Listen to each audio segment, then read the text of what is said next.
नमस्कार दर्शक बंधु। तो दर्शक बंधु देखंतु ओडिशा सरकार तरफ पुणी थे वन विभाग पर बहुत बड़ वैकेंसी नोटिफिकेशन टी आसी आइछि। तो जो आपण मानक कौन प्रकार एग्जाम देवाक पड़ो ना, डायरेक्ट भर्ती सुजोग रही। तो यही वैकेंसी ओडिशार सबु जिलार उभय पुरुष और महिला प्रार्थी मैंने आवेदन करेंगे। ता सहित बयस सीमा देखिले मैक्सिमम एज लिमिट 35 वर्ष बयस रही। सहित गवर्नमेंट एज रिलैक्सेशन आपण मैंने देखापी पाइबे।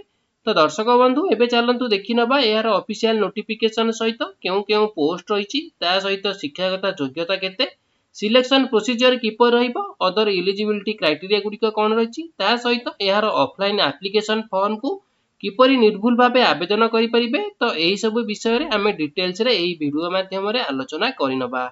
ता पूर्वरु जदि आपण मानको जिल्ला रे आसुतिबा एही बडी समस्त सरकारी और बेसरकारी जॉब रो प्रथमे अपडेट पाइबा पई चाहूछंती तेबे चैनल को सब्सक्राइब करबा सहित बेल आइकन को ऑल ऑन करिनियंतु।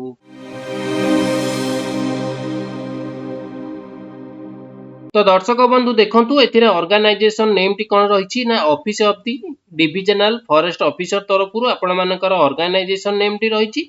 तो हु कैन अप्लाई एथिरे केउ माने आवेदन करि परिबे, ऑल ओडिसा कैंडिडेट माने एथिरे आवेदन करि परिबे। तो जेंडर केउ मानक पई रहिछि बोथ मेल एंड फीमेल उभय पुरुष और महिला प्रार्थी मानक पई रहिछि। आउ टाइप ऑफ जॉब टी आपण मानकर गवर्नमेंट जॉब टी रहइबो। तो नेक्स्ट एबे चलंतु देखिनेबा बयस सीमा इथिरे केते रहिछि बा एज लिमिट टी। तो मिनिमम बयस आपण मानकर रहिछि 21 वर्ष आउ मैक्सिमम बयस रहिछि 35 वर्ष। तो एई बयस मध्ये थिबा प्रार्थी माने इथिरे आवेदन करि परिबे। तो एई जो बयस सीमा टी आपण मानकर जनरल कैटेगरी मानक पई रहिछि। आउ जदि आपण माने एससी एसटी किंबा एससी बीसी कैटेगरी बिलोंग करछंती ताहाले आपण मानकु गवर्नमेंट रूल हिसाब रे 5 वर्षर एक्स्ट्रा एज रिलैक्सेशन आपण मानकु इथिरे देखिया पई मिल जिवो।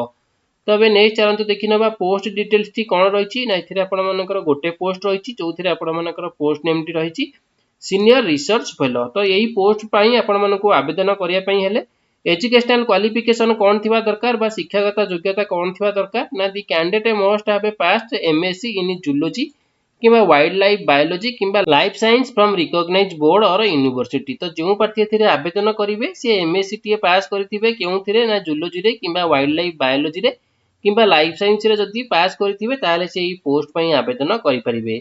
तबे नेक्स्ट चलंतु देखिनबा सैलरी डिटेल्स टी एथिरे कोन रहिछि। तो सीनियर रिसर्च फेलो पई एथिरे आपण मानकु सैलरी रहइबो 31100 टंका। ता सहित आपण मानकु 16% एचआर आपण मानकु एथिरे मिल जिवो। ता सहित चलंतु एबे देखिनबा इंपोर्टेंट डॉक्यूमेंट रिक्वायर्ड। तो यही पोस्ट रे आवेदन करिया पई हेले केउ सब डॉक्यूमेंट आपण मानको आवश्यक पड़िबो। तो प्रथमे रहिछि ऑल एजुकेशनल क्वालिफिकेशन नो सर्टिफिकेट ता सहित मार्कशीट। तो आपण मानकर जेउ सब क्वालिफिकेशन थिबो तार सर्टिफिकेट आ मार्कशीट, आईडी प्रूफ रहिछि। तो आईडी प्रूफ रे दुईटी ऑप्शन रहिछि आधार आ वोटर, जेउथुर आपण माने गोटे देई परिबे। तापर रहिछि रिसेंट कलर पासपोर्ट साइज रो फोटो, तापर रहिछि वैलिड मेल आईडी और मोबाइल नंबर, रेसिडेंट सर्टिफिकेट, तापर रहिछि एप्लिकेशन फॉर्म। तो ए जो एप्लिकेशन फॉर्म टी मु आपण मानको वीडियो रे शेष रे देखाइ नेबी किपरि आपण माने याकू फिल अप करके आवेदन करि परिबे। तापर रहिछि एक्सपीरियंस सर्टिफिकेट। तो एक्सपीरियंस सर्टिफिकेट टी आपण मानकर जदि रहिछि किछि एक्सपीरियंस ताले आपण माने मध्ये देई परिबे, नहले आपण माने याकू स्किप मध्ये करि परिबे। तो नेक्स्ट रहिछि एप्लिकेशन फी टी। तो एप्लिकेशन फी आपण मानको कोन रहिछि ना, जनरल हो ओबीसी हो एससी एसटी तो सब कैटेगरी मानक पई इथिरे एप्लिकेशन फी टी फ्री रहिछि। तो समस्त इथिरे मागणा रे आवेदन करि परिबे। आ मोड ऑफ एप्लिकेशन टी आपण मानकर वॉक इन इंटरव्यू रहइबो। तो आपण मानकु डायरेक्ट जाइकि वॉक इन इंटरव्यू टी देबा पई पड़िबो। तो नेक्स्ट चलंतु देखिनबा इंटरव्यू डेट टी आपण मानकर कोन रहिछि ना, 15 मई 2025 रे आपण मानकर इंटरव्यू डेट टी रहिछि। तो एई डेट रे आपण माने जाइकि डायरेक्ट आपण इंटरव्यू टी देई परिबे। तो दर्शक बंधु एबे चलंतु देखिनबा यार ऑफिशियल नोटिफिकेशन टी कोन रहिछि। तो दर्शक बंधु देखि पारुथिबे एई वैकेंसी रो ऑफिशियल नोटिफिकेशन नो पीडीएफ टी। तो एई जो पीडीएफ टी रहिछि तो एई पीडीएफ रो लिंक टी मु आपण मानकु वीडियो रो डिस्क्रिप्शन ने प्रोवाइड करि देबी। तो आपण माने सेठी जाई कि मध्ये डाउनलोड करि देखि परिबे। तो एई जो नोटिफिकेशन टी रहिछि ए आपण मानकर केउठारु आसी अछि ना, office of the divisional forest officer Nabarangpur forest division तरफरु आपण मानकर एही रिक्रूटमेंट टी आसी अछि। तो एही रिक्रूटमेंट टी केउ डेट रे रिलीज करा जायछि 19 एप्रिल 2025 रे आपण मानकर एही नोटिफिकेशन टी रिलीज करा जायछि।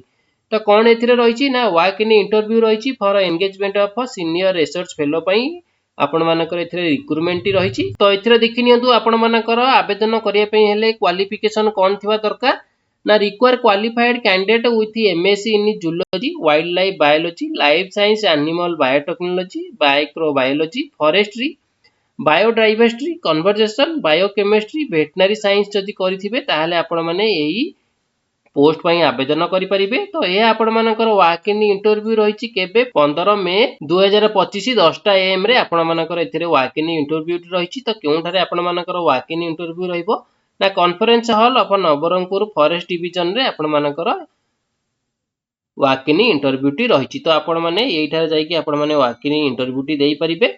तो एथिरे आपण मानकू प्रथम एप्लिकेशन फॉर्म टी फिलअप करके नेबा पई पड़िबो। देखि नियंतु the application form along with detail term and condition shall be available on the website. तो ई वेबसाइट रे मध्ये आपण माने देखि परिबे। मु मध्ये एथिरे वीडियो रे शेष रे देखाई नेबी किपरि आपण माने याको डाउनलोड करी प्रिंट करी नेबे। तो देखि नियंतु एथिरे आपण मानकर मंथली सैलरी आपण मानकर केते रहइबो ना application are invited for engagement of one senior research fellow with monthly fix salary आपण मानकर रहिछि केते 31,000 टंका प्लस 16% आपण मानकर एचआरए रहिछि। तो मंथली सैलरी आपण मानकर केते रहिला ना 31,000 टंका रहिला। ता सहित आपण मानकू 16% होम रेंट अलाउंस एथिरे आपण मानकू एथिरे मिलि जिवो। आउ क्वालिफिकेशन तो आपण माने देखिनेले कोन रहिछि एसेंशियल क्वालिफिकेशन ना एमएससी करिथिबे केउथिरे ना zoology wild life biology life science animal biotechnology microbiology forestry biodiversity conversation biochemistry veterinary science रे जदि आपण माने करिथिबे ता सहित ए जो सब्जेक्ट गुडी को रहिला एथिरे जदि आपण माने 60% मार्क रे जदि पास करिथिबे ताहाले आपण माने एही पोस्ट रे आवेदन करि परिबे।